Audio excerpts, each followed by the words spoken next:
listeners, and welcome to The Flore, fantasy and lore from the ground up. My name's Eli. I'm Joe Bondowski. And I'm Aaron. We do in-depth lore podcasts for games, movies, TV shows, and different worlds of mythology in our culture. One of us does an in-depth research on our topic. One of us is familiar with the topic.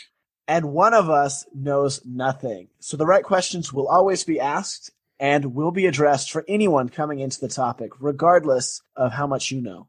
Okay, so, and they rule for 4,000 years. How do they rule for so long, given all the obstacles they encounter? They're not the super intelligent, long-lived elves with deep arcane magic. They're limited to the bardic. They're not as intelligent as the humans are.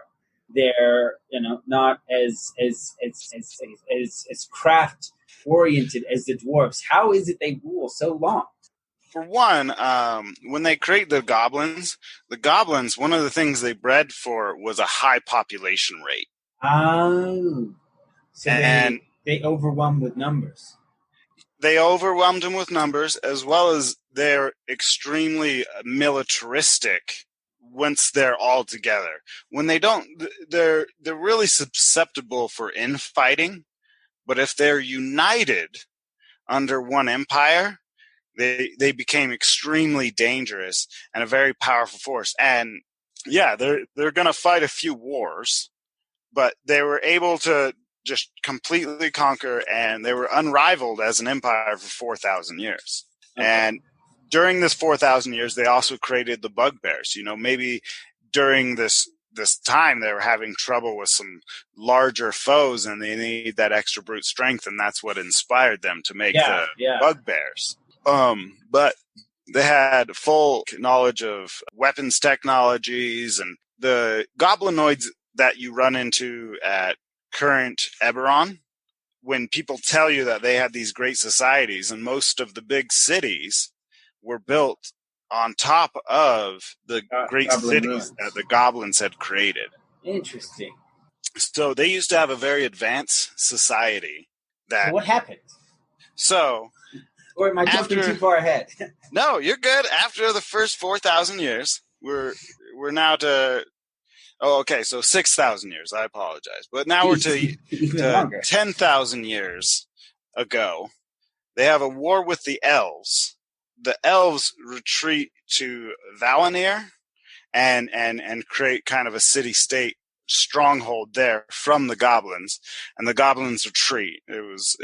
They don't eliminate the elves. They let them stay in Valinir. And then 1,000 years later, the elves are rumored to have opened up a gate to, I don't know how to say this one, but it's like Zorat. It's Zoriat. The Plane of Man. Yes, Zoriat. Plane of Madness. Okay. Right. And they let in the Dakari. Dakari? Yeah, the Dakari. Oh, the Dakari. Okay. Right. And so there's this gate open, and these Dakari are pouring through, and the elves are joining them against the Goblin Nation. Interesting. This is a 5,000-year war. What? It's a 5,000-year war? Right. So the goblins had this wonderful, we're going to rule the world for 6,000 years. Then they have a war, and then 1,000 years of peace, followed by 5,000 years of war with these aberrations that are coming from the Plane of Madness. Right.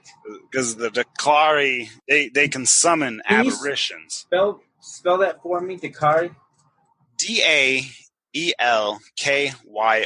They look like a beautiful, perfect human, other than the flaws that they want to give themselves. They're immortal, these horrible, and they're extraplanar, or an outsider, as far as what they are. It was like the new kind of demons that came in, and the Goblin Empire, as well as the other nations, were all fighting against this, other than the elves, who they had opened the gate, rumoredly, to destroy the Goblin Empire. So just digging into the Delkir, a little bit more. These are the lords of the plain of Zoriat. So when they come through the gate, they are commanding an army of beholders and mind flayers and Yep. all the other kind of nastiness that comes out. I mean, Right. yeah.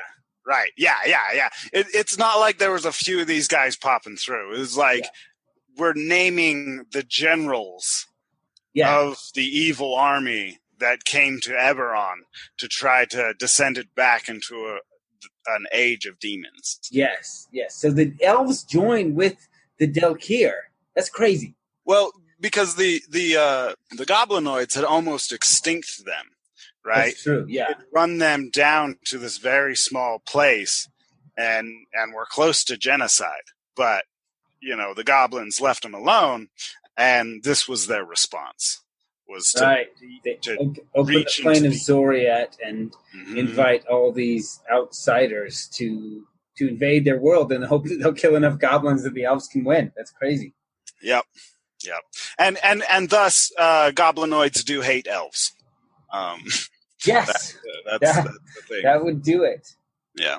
This is a 5,000-year war, and this war ends with there is a group of orc druids, or an order of orc druids. Yes, the gatekeepers. The gatekeepers. And they, alongside with the Goblin Empire, are able to seal the gate so that no more beings can come through that gate from that plane to Eberron, and are able to seal the rest of the aberrations inside of Khyber, or inside of Eberron. Well, in Khyber, right? Like inside the earth, down in Khyber. Yeah. So I guess for those who are a little lost on Khyber, Khyber is the Underdark of Eberron.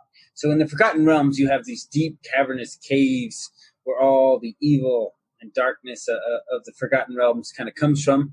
That is Khyber on Eberron. It is the deep chasms within the planet and world where all the evil and darkness comes. And I mean, I don't know exactly the origin of a lot of the evil in the Underdark, but in Khyber, because it is that evil black dragon, like we often see his blood coalescing to create evil creatures. So that's what Khyber is. It is the Underdark of Eberron. I kind of look at it as like Eberron is Earth. Khyber is deep down hell, and Syberis? Sybaris is heaven. So yeah, well, kind of. It's just like that ring around the outside, but yeah. Right. But like above, here, and below. Yes. Is kind of how I remember those three, or view them in my mind. Anyways, let's get back to this history here. So we have the war. They open the gates to Zoriat. The Delkir come through. They war with the goblins. And I guess they crush their society, so to speak, and establish an everlasting hatred between goblinoids and elves. Right. So after they were sealed off and everything, the empire was completely crippled, as well as even after defeating this invasion, they had fallen into civil war themselves. Okay. And their empire just kind of crumbles and falls apart. In fact, their final king is known as the Shaking King, and he was afraid of everything. He was overtly paranoid. He couldn't trust anything. So that's the end of their empire. Okay.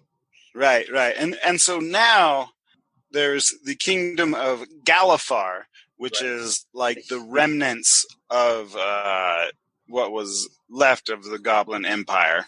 Okay. At this time, goblins, so the humans start to move in.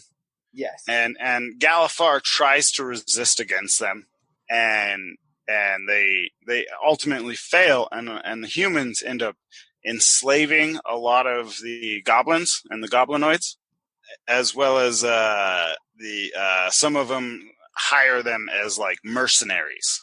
I can't remember if it's the last war happens. So I think the last war happens first, Well, so if we're talking Galifar, so I guess if Galifar was first the goblins, then the humans take it over. And Galifar, as a nation ruled by humans, lasts for I think 900 years. When the Okay. last king dies, and then his 5 children refuse to acknowledge the line of succession, and civil war breaks out, which then becomes the last war. Okay, so these enslaved goblins are eventually liberated, and they become are what are known as city goblins. Okay. But they're all goblins at this point are pretty bitter to humans because they had this great, wonderful empire. It fell apart, and then the humans came in and took over the land. Finished it off, yeah. And so they're like not only bitter because they're like, my ancestors built this city, you know, and you've enslaved me and put me in this city. Yeah. You know, so the goblins kind of become very dispersed now. Some goblins, they saw the fall of the empire and they created vaults in the ground and took best of them down into these vaults. Some hid out in the forest and tried to avoid society. Other ones became different clans. So there's the Gahala Dar, and that's the mighty people, which hobgoblins also believe like is another word. Their description of hobgoblin is like mighty people. Okay. Whereas goblin is people.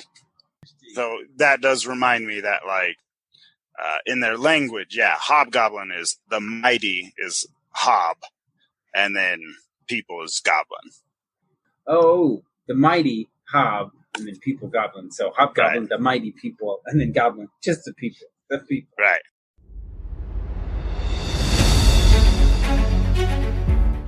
Here's a tip. Play Flore episodes while you wait in load screens or elevators. They're pretty much the same thing. And while you're waiting for that load screen to finish, tab over with your browser, hit us up on Patreon. After all, we are filling all those boring load screens for you. And we both know there are a lot of them.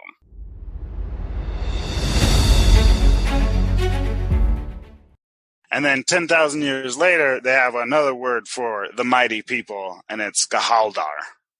And so they make a clan.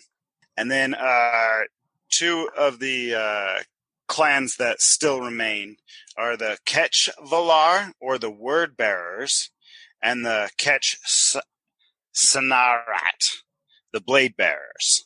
Okay, so I take it the casters and the warriors? So I think the reason they call themselves is the Word Bearers, they're more holding the oral history of the goblins. And that's right. Even though they had this huge empire, they still were an oral history people. Interesting. Right. Wow, that's crazy. Crazy. Right. And then there was the Blade Bearers. They are more warrior-like, but one of the secrets they hold is the metallurgy, how to create alloys and things of that nature is lost to a lot of the different random clans. There's lots of clans that have now become more tribal and have lost a lot of the technologies and.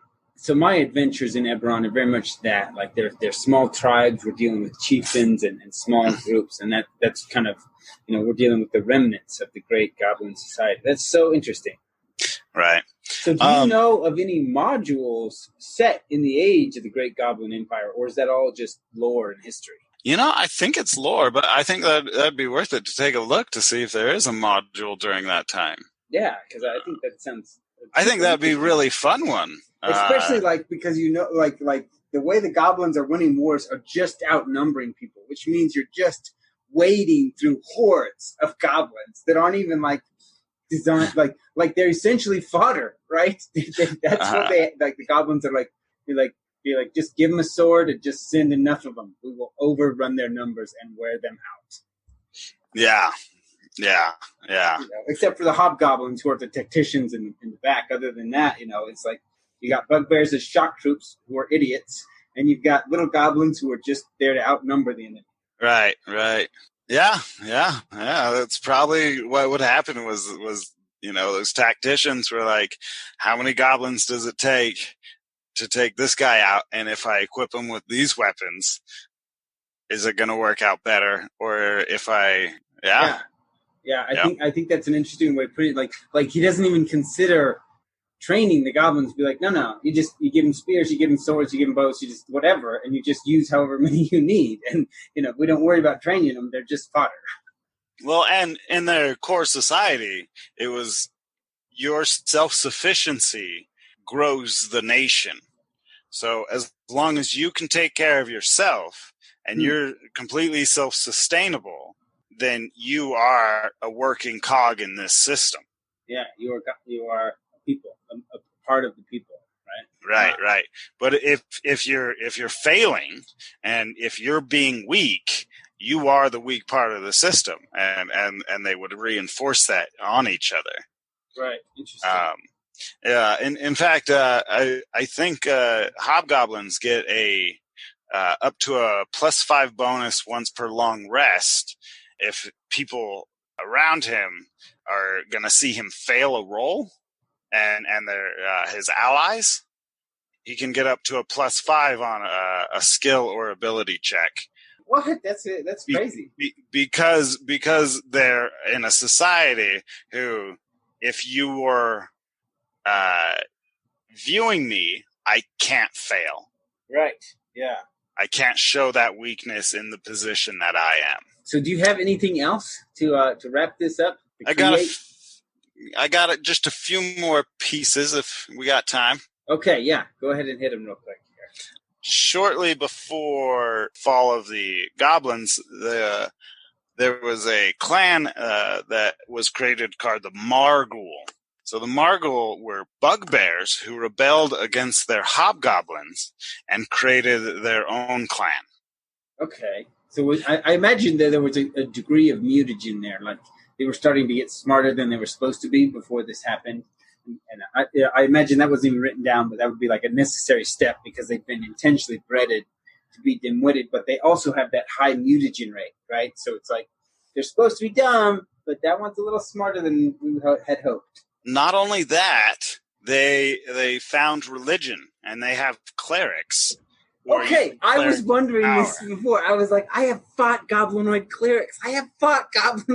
So that's where this comes from. Okay. Yeah, the Margul, which it's a bugbear majority, but it's a bugbear run clan, right? So there's still goblins, there's hobgoblins, but hobgoblins aren't in charge here.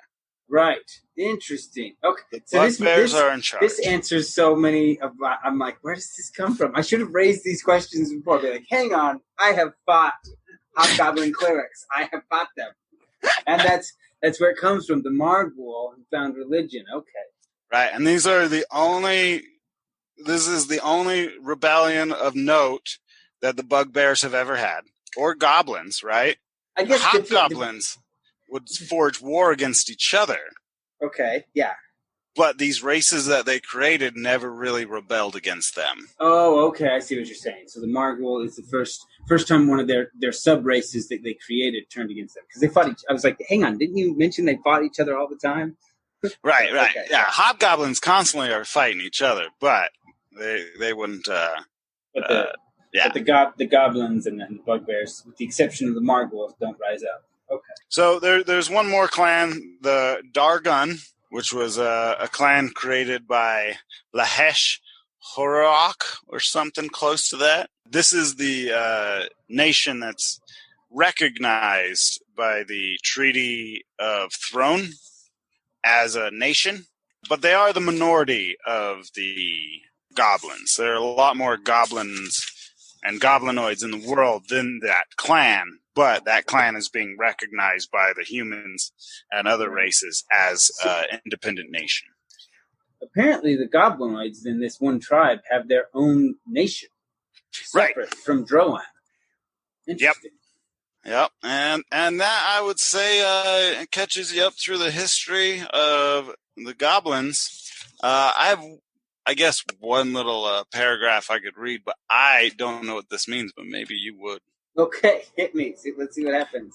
So in 986 YK, the daughters of Sora Kel led the monsters of Western Burland in revolt. The goblinoids of Dor-Am participated in the revolution, which is successful in the following year when Breland removed its shelters from the region, pulling back to the east side of Greywall Mountains. Dor-Am declares its own sovereignty. Okay, yeah. So this is Dor-Am. This is what I was mentioning. So what this is talking about is after the treaty that ends the last war, you still have these kind of races that exist that are kind of hunted and seen as evil. You know, you've had the human nations and you've had elven nations and gnomes and all these races seem to have a place, but there's a lot that don't, where they're just kind of hunted and driven out. And then, you know, you've got the orcs and all these other things. And so eventually they come together to form their own nation, which is Dor-Am. And so what that sounds like here is Breland, which is right next to Dor-Am, was occupying it and preventing them from having their own land. So at some point they cluster together a large enough number of orcs and ogres and hags and all these other creatures to form an army to drive Breland out and then claim their sovereignty, saying, we are our own nation now. And demand to be recognized as such. Okay. All right. Yeah. So it sounds like the goblinoids that were not part of the Dargun clan did join up with the nation of Dor-Am. Oh, okay. Okay. Because you did mention that Dargun recognized in the Treaty of the Last War is a goblinoid nation, but it is a very specific goblin clan. Right. It is not the majority largest clan. It's a smaller clan, but they just, you know, were part of that treaty. Yeah, so they must have, I guess they must have brought themselves into the graces either by serving one of the more powerful nations in the war or just by being civilized enough that they were recognized there. Right. But even Dor-Am, like I said, they eventually declare their sovereignty, I guess they're recognized to a degree because they're not invaded and left out. Although I do believe the assault on Stormreach module is the attempt of Dor-Am to invade Undare and claim Stormreach. Oh, yeah? Yeah, so it's definitely a module I've played through where you try to stop the invasion of Dor-Am. Okay. And if you're familiar with the map of the continent of Flore, Dor-Am is nowhere near Stormreach. And so the only way they can reach it is by sea without crossing through multiple nations to get there. Okay, so you get boarded by sea. You got to defend a naval attack. It's a naval invasion, right? Nice. They storm the beaches and you fight them off there, and you know then they try to get into the tunnels in the city.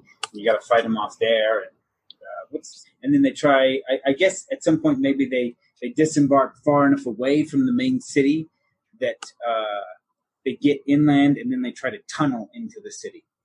Oh, okay. So, yeah, that's the assault on Stormreach. Nice. Yeah, right. I've never played that one, but I've heard it. So, thanks for your time in the episode. And thank you for joining us. Thanks for listening. We don't have everyone here for the outro this time. This was an older episode. Since then, we had changed the name of the podcast. It was one of the very first ones we recorded.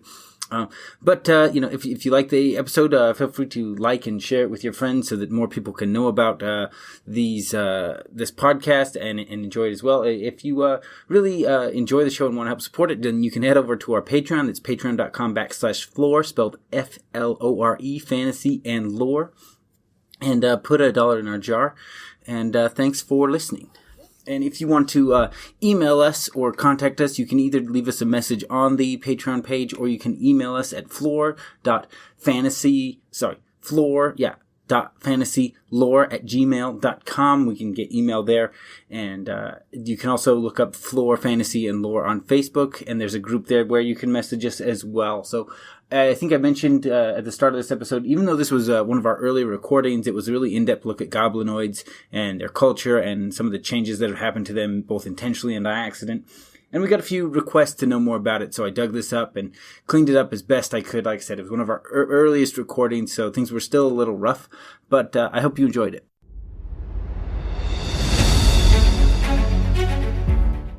So we want to pitch you our Patreon, but we feel like, in the spirit of things, we really should make a persuasion roll on this. Eli, give us a roll. Oh, it's a 1. I told you. 1. I literally told you the bard should be doing the persuasion roll. Nobody listened to me. So we were going to tell you about the Patreon and some of the cool stuff you can find there and check out. But with the critical failure, that will just have to wait till next time. Thanks, guys. So we don't get to tell them about the We don't $1 submission? No, because the cleric was the one who was trying to persuade. Why does that make sense? Well, I guess you should roll next time.